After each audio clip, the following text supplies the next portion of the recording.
자, 보죠.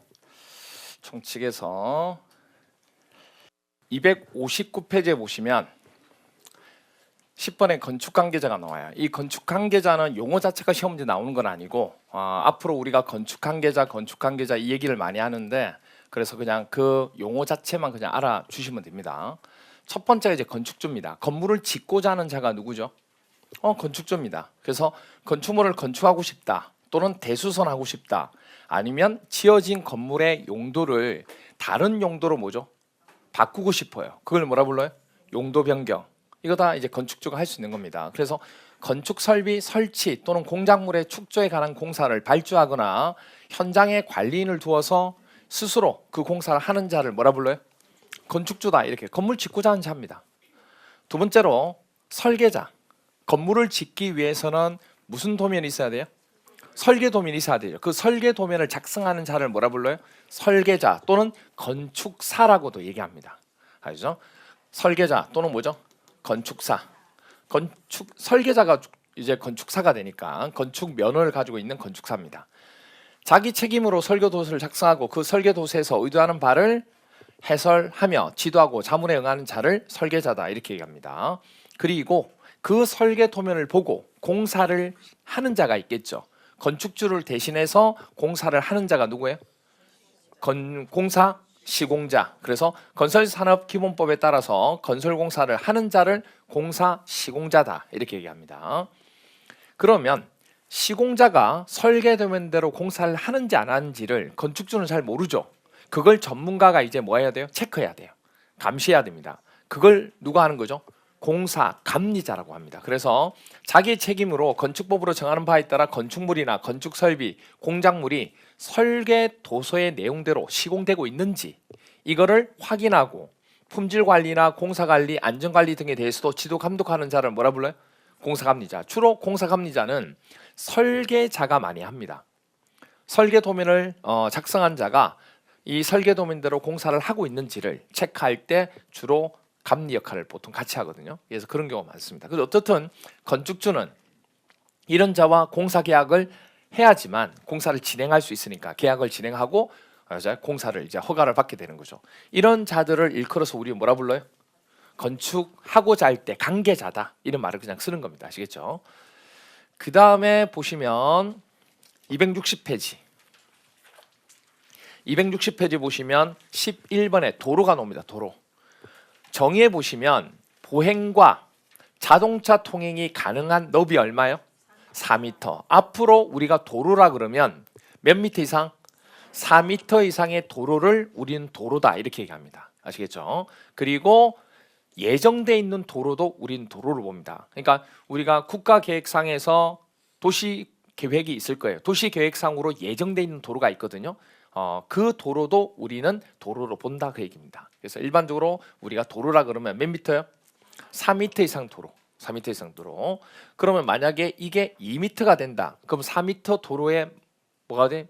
미치지 못하죠. 그러면 당연히 나중에 4m 도로로 뭐 하게 돼요? 확장될 걸 고려해서 나중에 설계를 해야 된다. 그 얘기입니다. 뭐 그런 것들 나중에 하게 돼요. 그래서 일단 도로라 그러면 몇 미터요?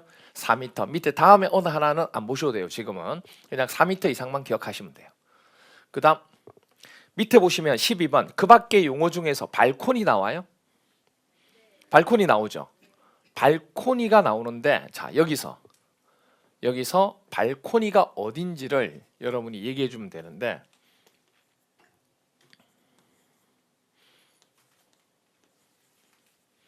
(1번) (2번) (3번) 중에서 발코니가 어딜까요? (2번) (1번) (2번) 예. 3번은 없네요. 어쨌든 3번은 없네요. 그럼 1번 아니면 2번이라는 뜻이네요. 발코니가 어디냐? 1번이라고 생각하시는 분도 많고 2번이라 생각하시는 분도 많고 이래요. 발코니는 여기입니다. 여기가 발코니예요. 자, 1번은 뭐예요? 베란다라고 얘기합니다. 그럼 차이점이 뭐냐면 보시면 위아래 부분이 같은 뭐가 돼요? 면적일 때, 면적이 동일할 때, 동일한 면적에서부터 이만큼 뭐 한 거예요? 밖으로 낸 거죠. 이렇게 내서 공간을 활용해서 쓸 수 있도록 만든 거. 이런 부분을 우리가 뭐라고 그래요? 발코니라고 그러고, 밑에와 위의 부분의 면적이 뭐 할 때, 다를 때 위에 있는 집에서 밑에 있는 집의 면적이 넓은 공간을 뭐 하는 거예요? 옥상의 공간 일부를 쓰는 거예요. 이걸 뭐라고 그래요? 베란다라고 얘기합니다. 두 개가 다르죠, 이게. 근데 우리가 보통 공동주택, 여러분들이 집에 있는 아파트들은 그럼 거의 뭐예요? 발코니죠, 발코니. 베란다가 아니고. 왜냐하면 베란다가 되기 위해서는 건물이 이런 식으로 돼 있어야 돼요. 밑에와 위에 평수가 뭐죠? 달라야 돼요. 그런데 하나의 동이 거의 같은 평수로 돼 있잖아요. 그렇죠? 그렇게 돼 있어 이렇게 달아낸 거예요, 전부 다. 그게 다 뭐가 돼요? 발코니가 되는 거고, 이런 식으로 돼 있는 경우는 주로 어느 경우냐면 이렇게 경사지로 돼 있는 건물 있죠. 이 경사지된 건물을 깎아가지고 시야 확보를 하기 위해서 이렇게 건물을 지을 때, 이렇게 지을 때 이런 식으로 많이 짓게 됩니다. 그러면 이쪽에 있는 위에 있는 집은 위에 있는 집의 옥상 부분을 이만큼을 이제 뭐로 쓰는 거예요? 베란다로 쓰게 되는 거예요. 이걸 우리가 베란다라고 얘기하는 거예요. 그리고 1층 부분을 이 공간처럼 활용해서 쓰려고 밖으로 내민 부분을 뭐라 불러요? 테라스라고 얘기합니다. 그러니까 테라스, 발코니, 베란다, 이거 차이점 정도는 알고 계셔야 되죠. 시험 문제에서 이걸 가지고 구별하는 문제는 안 나와요. 왜? 상식이니까. 이건 상식이라서 법령으로 이렇게 물어보고 하지 않아요. 그래서 실질적으로도 법령상에서는 발코니에 대한 정의만 지금처럼 나와 있어요. 그리고 우리가 나중에 법령을 하다 보면 무슨 얘기 나오면 건축법에서 이런 발코니나 베란다를 뭐 테라스 이걸 다 통틀어서 뭐라고 하냐면 노대라고 말해요. 노대. 꼰대가 아니고 뭐죠? 노대. 그래서 나중에 노대라는 게 혹시 나오면 베란다, 발코니와 같이 튀어나온 부분을 뭐라고 그런다? 노대라고 한다. 이렇게 보시면 돼요. 한자로 쓴 거예요. 그래서 보통 발코니로 생각하시면 돼요. 여러분들은 그렇게 됩니다. 자, 그래서 그거 하나 정도 봤고요. 그럼 이제 261페이지인데 1장 총칙에서는 말 그대로 용어만 그냥 본 겁니다. 그럼 이제 2장 건축물의 건축에서 뭐가 나오냐면 아까 얘기했죠. 체계도가 11번, 12번 두 개가 나옵니다. 그래서 이번 시간에는 체계도 11번까지 설명을 드릴 겁니다. 아시겠죠? 11번만 설명을 드릴 거예요. 그래서 프린트, 우리 체계도 돼 있는 거 있죠? 체계도 정답 부분 11번 부분 펼쳐놓으시면 돼요. 체계도 11번 펼쳐놓고 거기다가 필기하시면 돼요. 그리고 중간중간에 나오는 지문이나 이런 것들은 기초서 부분 확인하시면 됩니다. 자, 먼저 볼게요. 아까 건축주가 공사 관계자들하고 뭘 해야 돼요? 계약을 해야 공사를 진행할 수 있죠. 그래서 일단은 설계자하고 계약을 해서 설계 도면을 그리게 합니다. 그럼 돈을 줘야 돼, 안 줘야 돼요?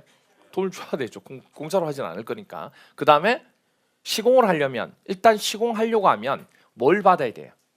허가를 받아야 돼요. 그 대신에 이제 일단은 공사 계약 부분은 미리 해놓는 거죠. 그래서 나중에 시공자를 선택하면 되고 허가 받으면.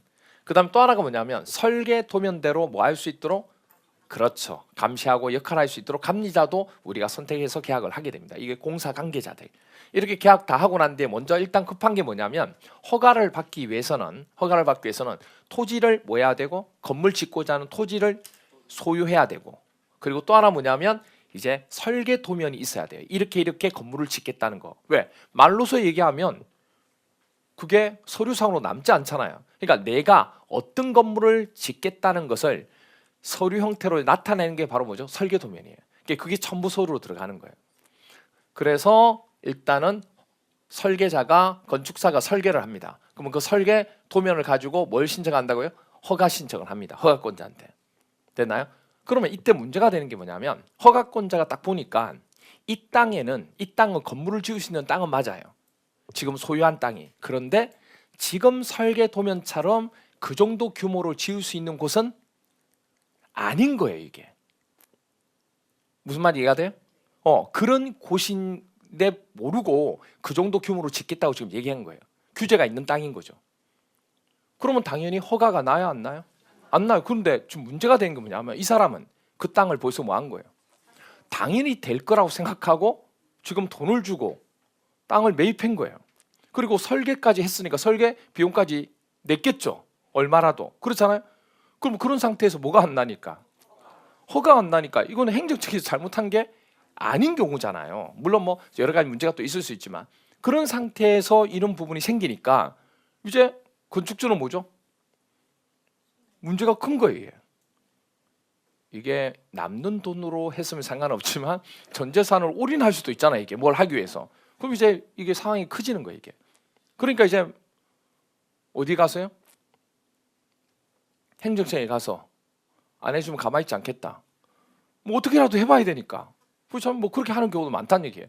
이게 이런 피해가 너무 많은 거예요. 그래서 뭐냐면 허가 신청 후에 일단 허가를 신청하려면 대지를 확보해야 되니까 해당 대지가 관계법령 검토 과정에서 허가권자가 보니까 건축주의 설계 안대로 뭐 할 수 없다?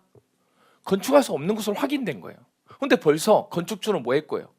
토지를 구입했으니까 비용이 나갔죠. 그리고 설계를 또 했으니까 설계 비용이 뭐죠? 나갔죠. 이런 피해가 발생하더라는 얘기예요. 이런 민원이 엄청나게 많이 들어오는 거예요. 그래서 야 이거 어떻게 하지? 너무 민원이 많으니까 어떤 사람 너무 열받아가지고 가스통 가져와가지고 진짜요. 가스통 가져와가지고 왜 허가 안 내주느냐? 왜 그러냐 하면서 가스 열고 라이터 켜고 폭발시키겠다.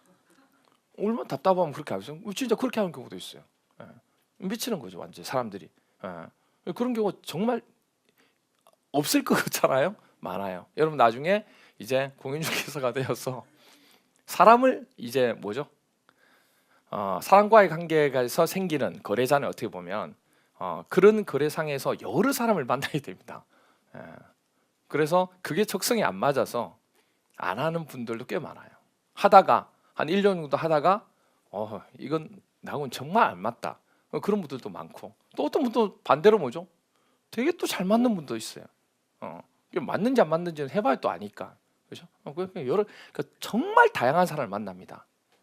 사람과의 관계에 되는 직업은 어쩔 수가 없어요. 이 부분. 그래서 이런 부분에 피해가 발생하니까 야 민원이 너무 많이 들어오니까 어떻게 할까 하다가 오케이 그러면 이거를 허가를 신청하기 전에 사전에 이게 정말로 내가 구입하고자 하는 땅이 이렇게 건물 설계를 하면 되는지 안 되는지를 사전에 뭐 할 수 있어야 돼요? 결정을 해주면 된다 안 된다. 그런 어떤 행정적인 절차가 있으면 이런 피해를 뭐 할 수 있어요? 막을 수가 있죠. 그래서 허가받기 전에 이런 사전결정 신청이라고 하는 행정적인 절차를 하나 넣게 됩니다. 그래서 여러분들 밑에 보시면 261페이지에 밑에 가로 1번 사전결정 뭐가 나와요? 신청이라는 게 나와요. 동그라미 1번 대상자가 어떻게 되느냐? 대상자는 일단은 건축 허가 대상 건축만 가능합니다. 우리가 나중에 뭐냐면 건물을 짓고자 할 때 허가 대상이 있고 신고 대상이 있어요. 그럼 그걸 어떻게 구별하냐면 규모. 그럼 나중에 이제 기본 가져가서 배워요. 규모가 크면 허가 대상이고 규모가 조금 뭐하면 작으면 서류만 제출하면 되는 신고 대상이에요. 그럼 누가 더 편해요? 신고 훨씬 편하죠. 서류만 제출하면 되니까. 허가는 허락을 받아야 되는 거예요. 그러니까 이게 안 날 수도 있는 거거든요. 이게. 그래서 되게 까다로운 거기 때문에 신고 대상은 사전결정 신청을 굳이 할 필요가 없어요. 그래서 신고 대상은 제외하고 무슨 대상만? 허가 대상만 사전결정 신청으로 하겠다는 얘기예요. 그래서 이걸 건축하려는 자는 건축 허가를 신청하기 전에 반드시 건축 허가를 신청하기 전이겠죠. 전에 누구한테?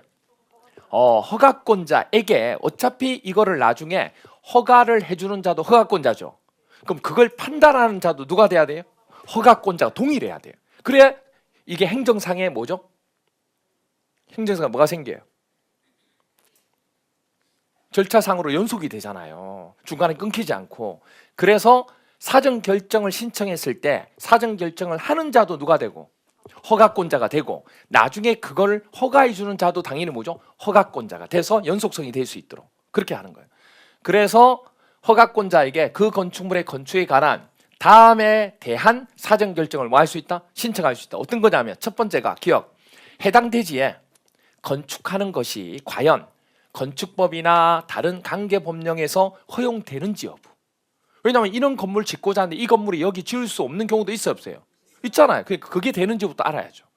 그래야 내가 이 땅을 매입하는 거니까. 그 다음에 두 번째가 건축법 또는 관계 법령에 따른 건축 기준이나 건축 제한이 있을 수 있죠.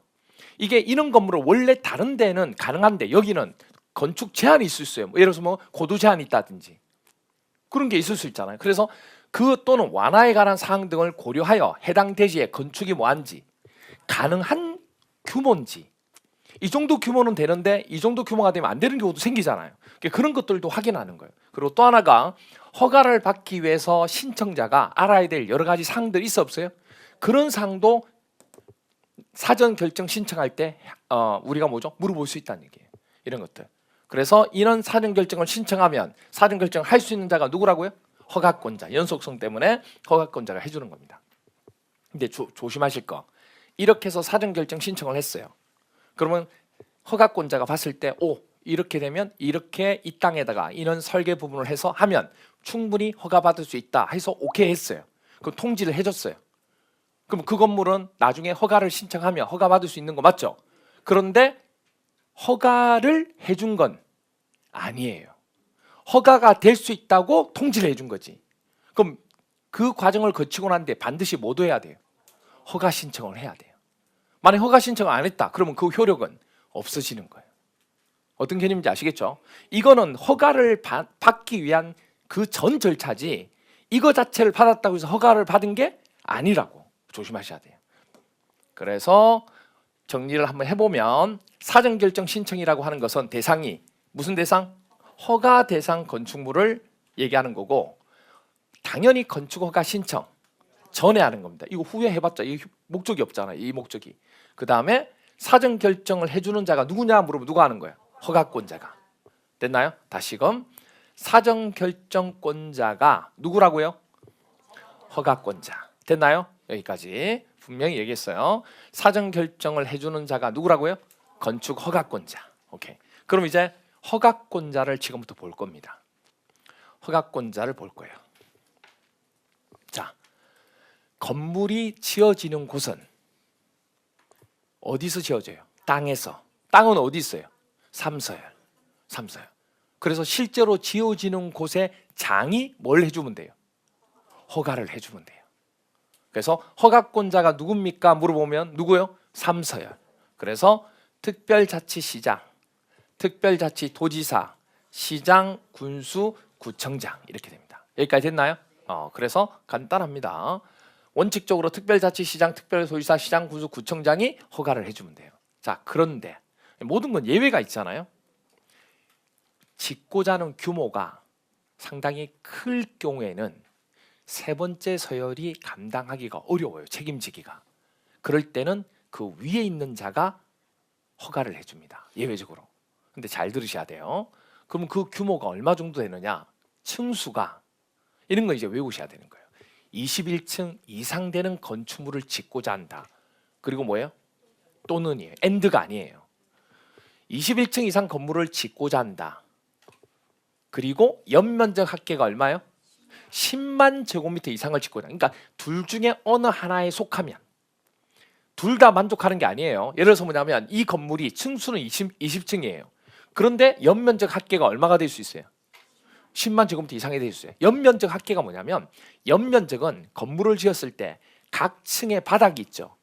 그 바닥의 면적이 있어 없어요? 그 바닥 면적을 다 합친 것을 연면적이라 그래요. 이해가 되나요? 한 층의 바닥 면적, 그 다음 층 면적, 그 건물 지었을 때 모든 각 층 바닥 면적의 합계를 연면적이라 한다고.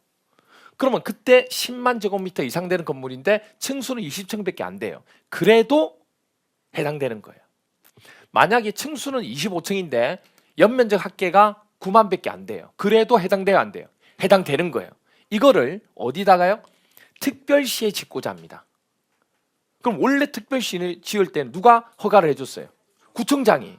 그런데 이런 규모일 때는 누가 해준다는 얘기예요? 그렇죠. 특별시장이 하는 거예요. 이게 위험하기 때문에. 됐나요? 그럼 만약에 원래 광역시에는 누가 허가를 해준 거예요? 구청장이나 군수가. 그런데 이 규모일 때는 누가요? 광역시장이 해주겠다는 얘기예요. 그러면 특별자치시는 두 번째와 세 번째가 같죠? 특별자치도도 같죠? 고민할 게 없죠. 그럼 어디가 이제 문제가 돼요? 그렇죠. 여기죠. 도 관할구에 있는 시하고 군입니다. 시군이 원래는 허가권자 맞죠? 그럼 이 정도 규모일 때는 누가 해줘야 될까요? 시장 군수가 허가를 해주고 대신에 도지사한테 사전에 승인을 받습니다. 그러니까 승인을 받고 허가를 해주는 거예요. 그러니까 허가권자는 누구냐 물어보면 누군 거예요?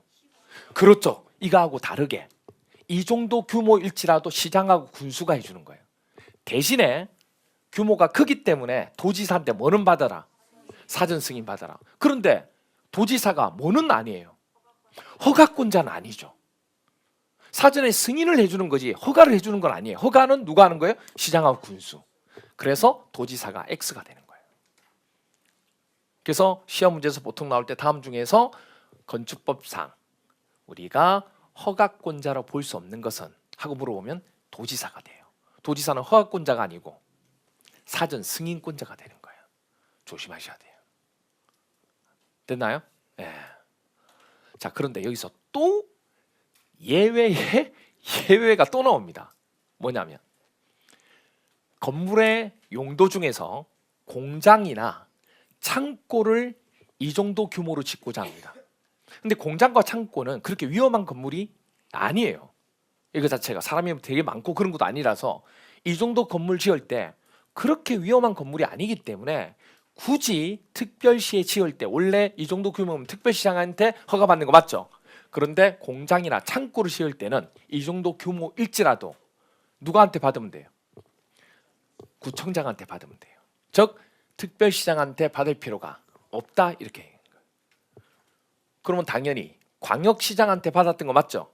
그럼 광역시장한테 받을 필요 없이 누구한테? 구청장이나 군수한테 원래대로 받으면 되는 거야. 뭐만? 공장과 창고일 때만. 이 정도 규모라고 하더라도 용도가 공장과 창고일 때 그리고 미리 지방건축위원회에 뭘 거쳤으면 심의를 거친 경우는 크게 무리가 없다고 본 거예요. 심의를 거쳤으니까 그런 경우도 안 받아도 되는 거예요. 안 받는다는 얘기는 특별시장과 광역시장한테 받지 않고 누구한테 받는다는 얘기예요. 3서열.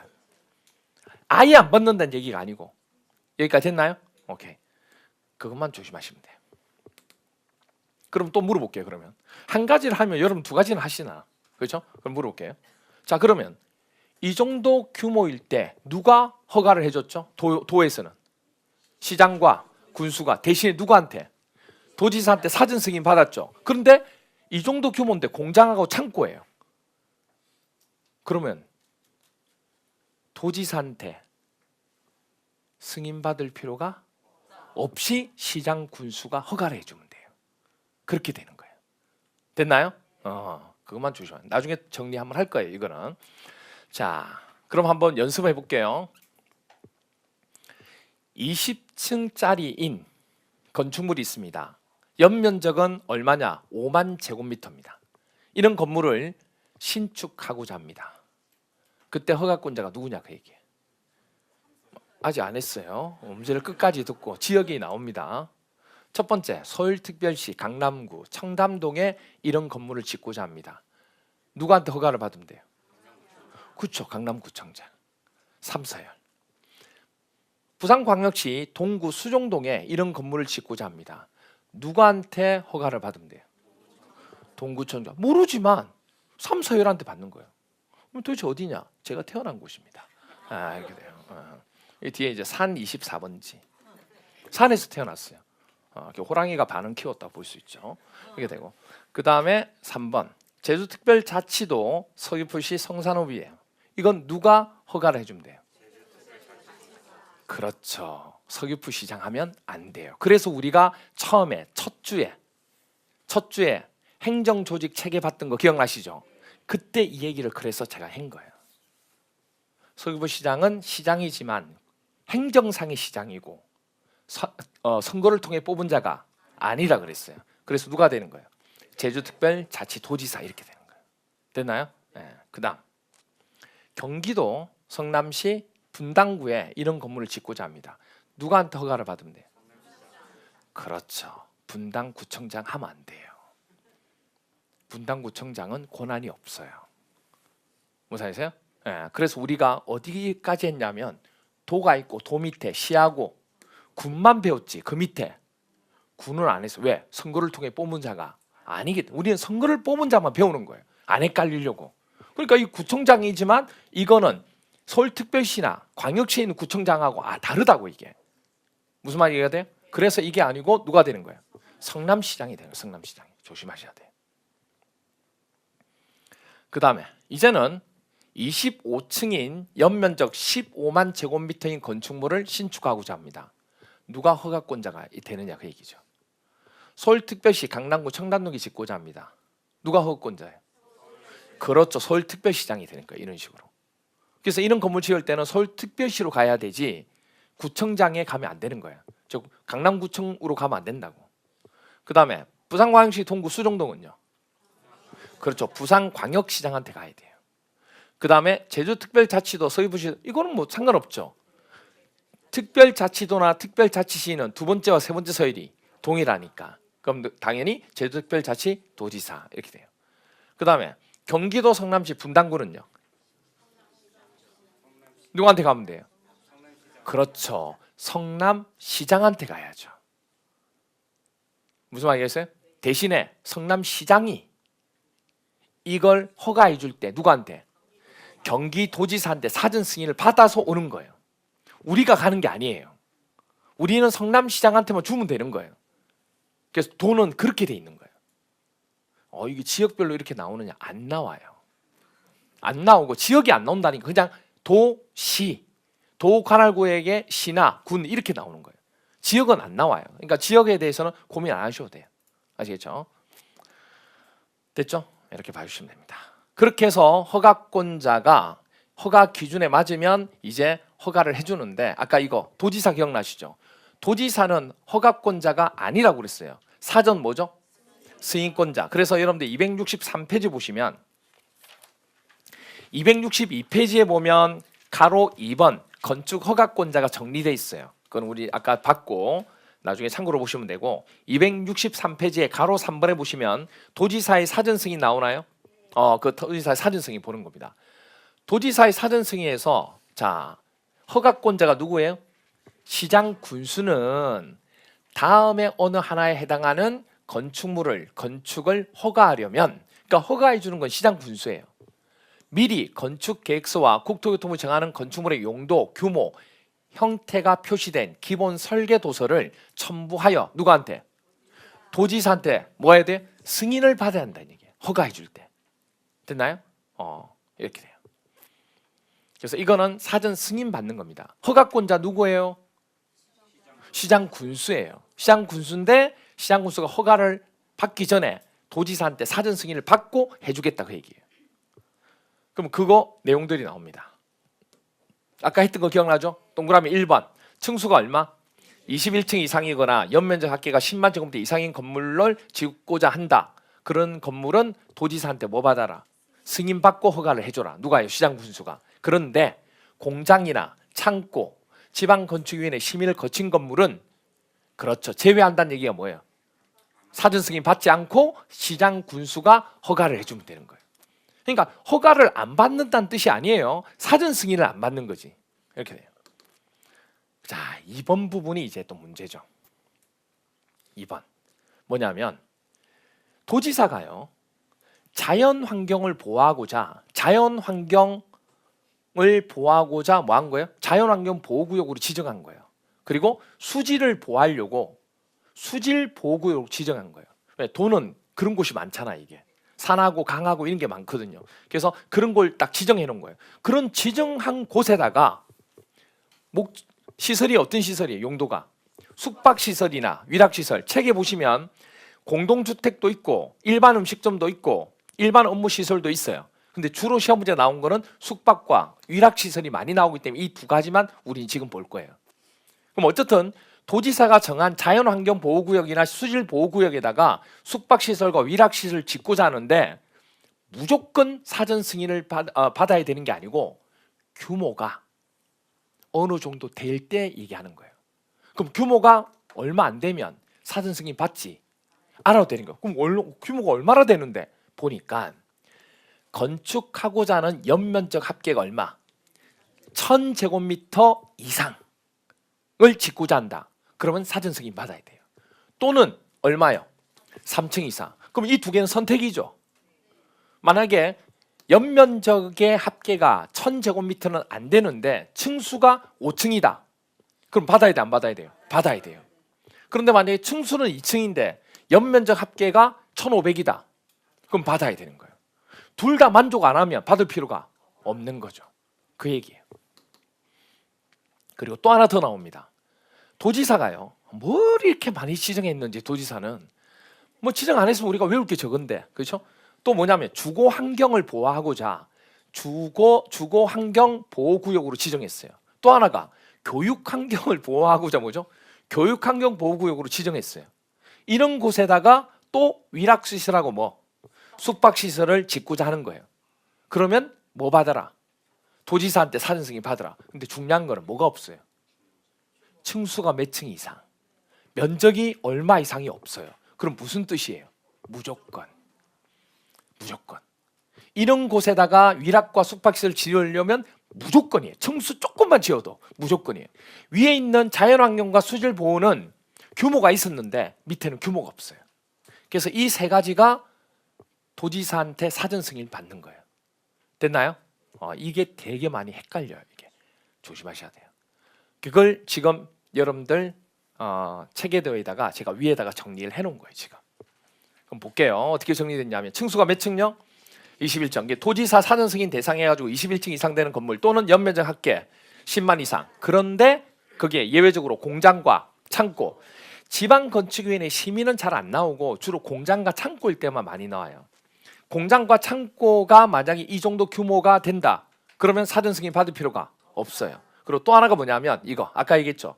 도지사가 자연 환경 보호구역이나 수질 보호구역으로 지정한 곳에다가 숙박이나 위락 시설을 짓고자 하는 거예요. 그러면 규모가 얼마? 연면적 합계가 1000제곱미터 이상이든지 또는 3층 이상 둘 중에 하나만 만족하면 사전 승인 받아야 돼요. 그다음 또 하나가 밑에 보시면 나오는 게 숙박시설과 위락시설을 도지사가 교육환경과 주거환경 보호 때문에 지정한 구역이 있어 없어요?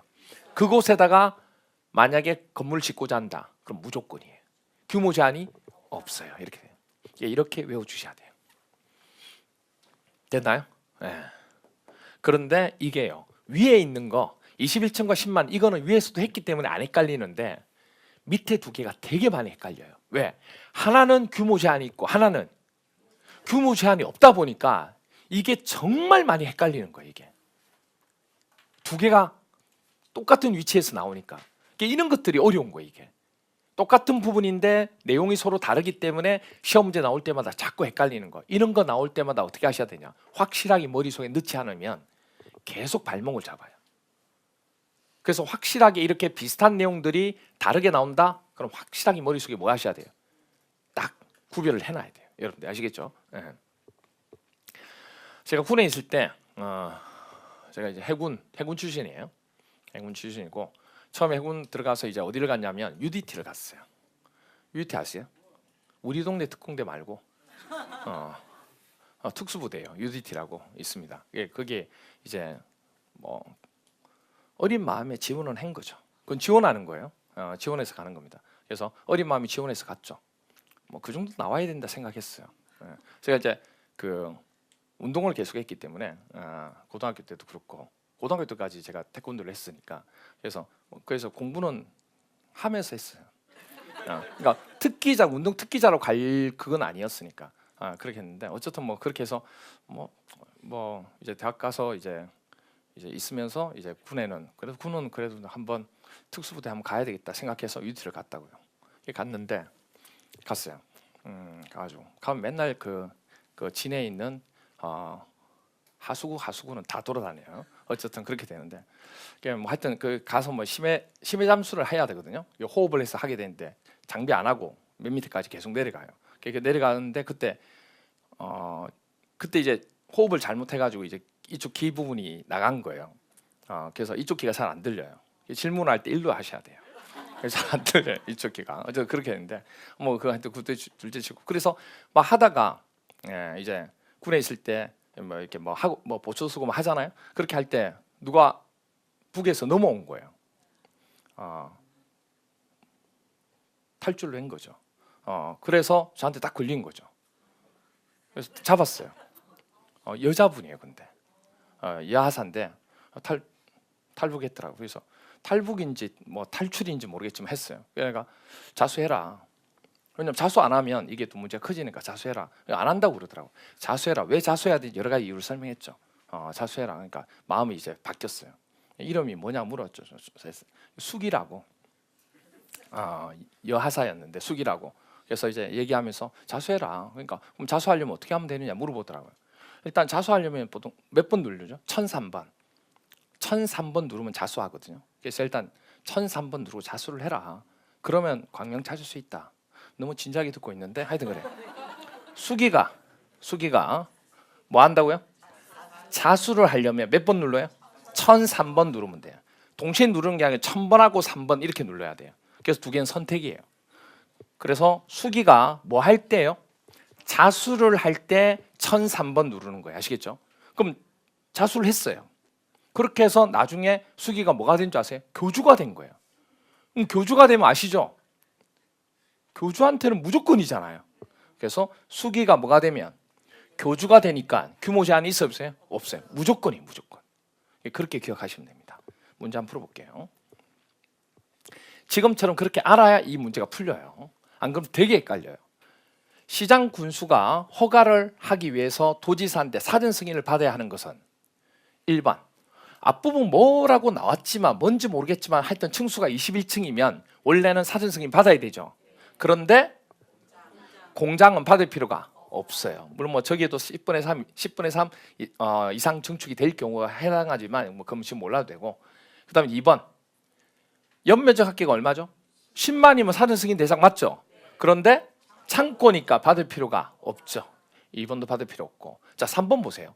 이게 문장으로 이렇게 나오면 되게 헷갈리는데 일단은 도지사 사전 승인 나오면 무조건 뭐 기억하면 돼요? 수기가 자수할 때 1003번, 수기가 교주가 되면 무조건 이렇게 돼요. 그러면 여기가 수기죠. 그리고 여기 자수예요, 교주예요? 자수잖아요. 자. 그러면 몇 번? 1003번. 연면적 합계가 900이 아니고 1000 이상이 되어야 되는 거 맞죠? 그러면 일단 여기는 아니죠. 얼마 이상 돼야 돼요? 1003번. 3층 이상 돼야 되죠. 그럼 3층 이상이 안 되니까 허가 대상, 사전 승인 대상이 아닌 거죠. 그래서 X. 그 다음에 또 누구 나왔어요? 수기 나왔고 자수예요, 교주예요? 교주는 볼 거 없죠. 이 안에 뭐가 들어가든 상관이 없어요. 무조건이니까. 그러면 사전 승인 대상이 되는 거죠. 무조건이니까. 그러니까 답인 거죠.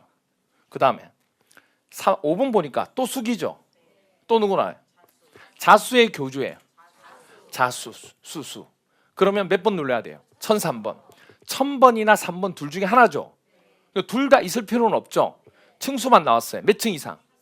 3층 이상일 때만 사전 승인이에요. 근데 3층이 아니죠. 그럼 사전 승인 받을 필요가 없죠. 그래서 X가 되는 거죠. 이렇게 푸는 거예요. 그러니까 그렇게 나와야 이게 나오는 거지. 안 그러면 그 두 개가 되게 헷갈려가지고 어떤 게 면적이고 헷갈리기 시작한다고. 그래서 이렇게 기억해 주셔야 돼요. 자, 그렇게 해서 우리가 허가를 받았습니다. 그런데 규모가 크면 허가를 받지만 규모가 크지 않으면 뭐 해도 돼요? 신고는 서류만 제출하면 돼요. 서류 양식만 제출해서 그 서류만 딱 되면 건물을 지을 수 있는 거예요. 그래서 하게 되고, 그 다음에 또 하나가 뭐냐면 아까 얘기했죠. 사전결정 신청은 허가 대상일 때만 되는 거지 신고 대상도 사전결정 신청돼요? 안 돼요. X가 되는 거예요. 그래서 시험 문제에서 나중에 어려운 문제 중에 하나가 복합적인 문제인데 일단은 먼저 허가 대상인지 신고 대상인지부터 찾아야 돼요. 이게. 그러면 나중에 가서 이제 할 거예요. 그게 제일 어려워요. 이 건물이 허가 대상이냐 신고 대상이냐를 찾는 게 어려워요. 그래서 만약에 어떤 규모를 제시해놓고 이거는 신고 대상인데 허가다 이렇게 나온다고요. 그럼 틀린 거죠. 근데 또 하나가 복합적인 게 무슨 대상만 사전 결정 신청이에요? 허가 대상. 근데 신고 대상을 사전 결정 신청한다 이렇게 나온다고. 그럼 또 틀린 거예요. 그게 복합적인 문제. 이게 제일 어려운 문제예요. 어쨌든 그렇게 돼요. 여기까지 됐나요? 자, 한 가지만 더 물어볼게요. 그러면요. 사전 결정 신청은 누가 결정해줘요? 허가권자. 됐나요? 자, 그러면 아까 생각해 보세요. 규모가 21층 이상 되는 건물을 특별시에 짓고자 합니다. 그러면 누구한테 사전 결정 신청을 하면 돼요? 오케이, 특별시장. 만약에 21층이 아니고 20층 건물을 특별시에 짓고자 합니다. 누구한테 사전 결정 신청하면 돼요? 구청장. 이렇게 되는 거예요. 됐나요? 자, 좋아요. 여기까지 좋아요. 그 다음 고비를 넘기셔야 돼요. 그 다음 고비를 넘기셔야 돼요. 도에 시장이 있고 군수가 있죠. A라는 도에 B시장이 있어요. 됐나요? 그래서 21층 되는 건물을 B시에, A도에 있는 B시에 짓고자 합니다. 됐나요? A도에 있는 어디요? B시에 짓고자 합니다. 몇 층짜리를? 21층 건물을. 그때 사전결정 신청을 누구한테 하는 거예요?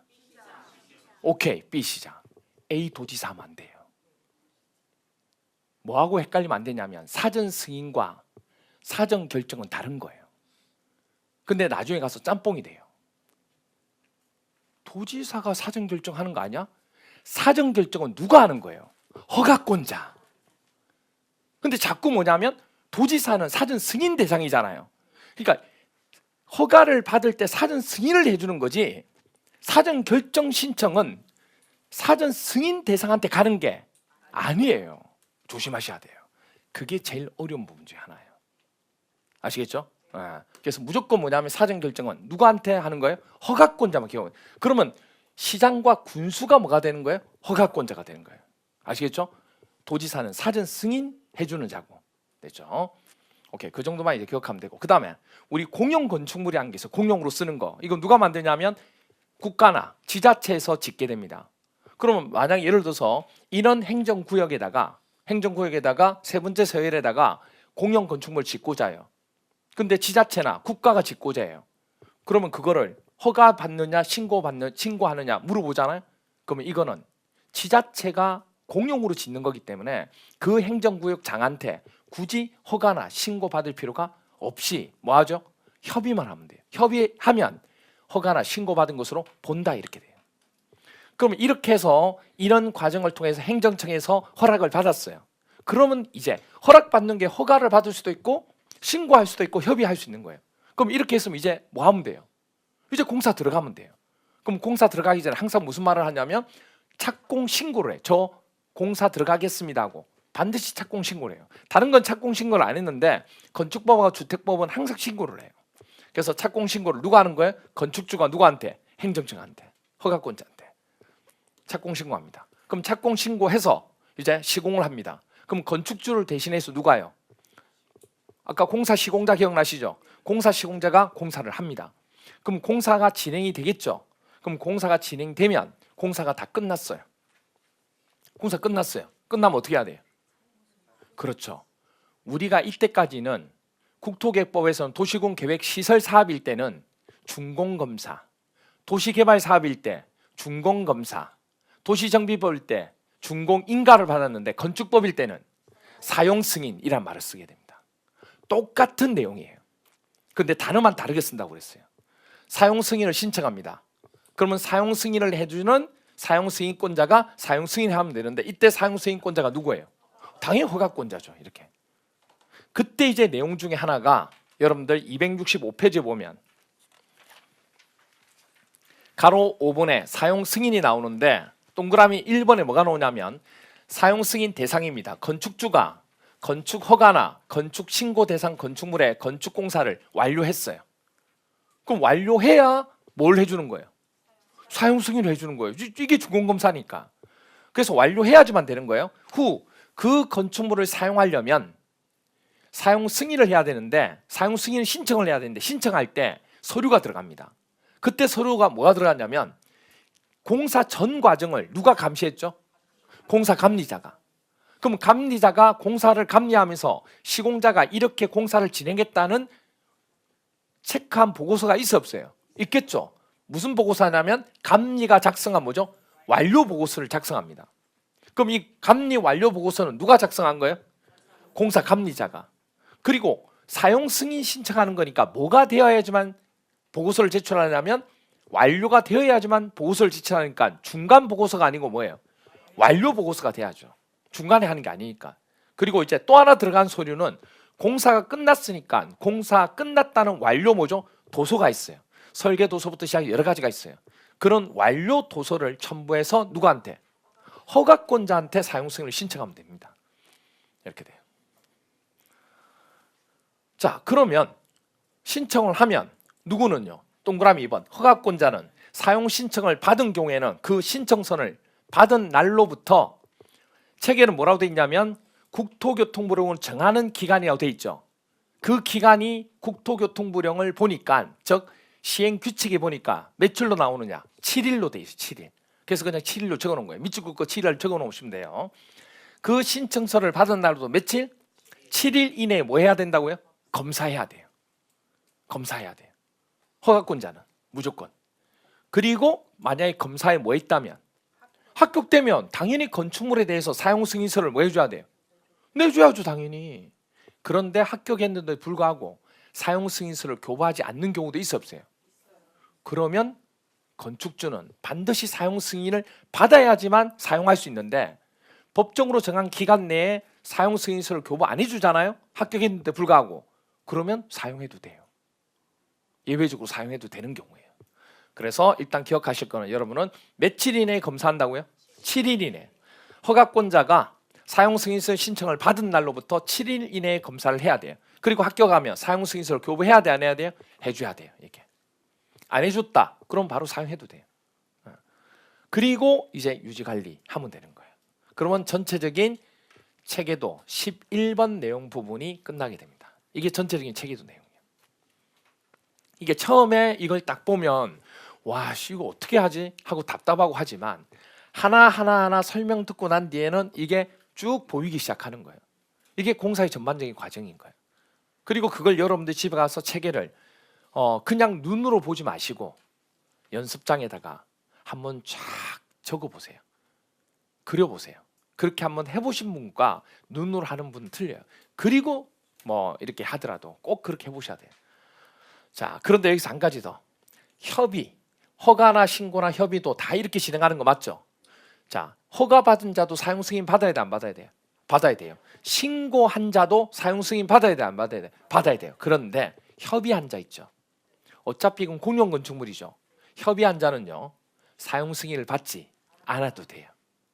그냥 통보만 하면 됩니다. 이것만 예외가 돼요. 허가나 신고는 사용 승인 받는데. 자, 그래서 문제 한번 볼게요.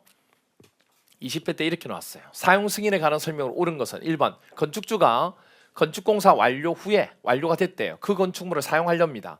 그러면 공사 완료 이전에 공사 감리자가 그 건물 전체 여러분들 공사 감리자한테 승인을 받아요? 말도 안 되죠. 그러면 완료 이전이 아니고 이후에 누구한테? 허가권자한테. 이후에 허가권자한테 사용 승인을 신청해야죠. 그리고 2번, 그래서 1번 틀렸고, 건축물의 사용 승인을 신청을 위해서는 공사 시공자가 작성한 감리인데 누가 작성했대요? 그렇죠. 시공자가 아니고 누가 작성해야 돼요? 감리자, 공사 감리자.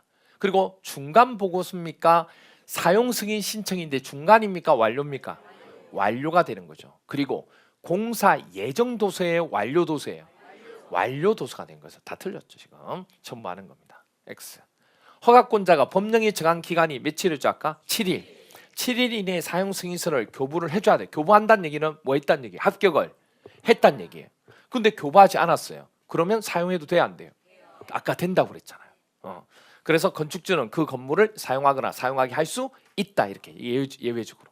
원래 사용 승인서를 교부 안 받으면 못 해요. 근데 법정 기간이 정한 기간 내에 교부해야 된다 안 하고 있으니까. 그러면 사용하게끔 하겠다 그 얘기예요. 됐죠?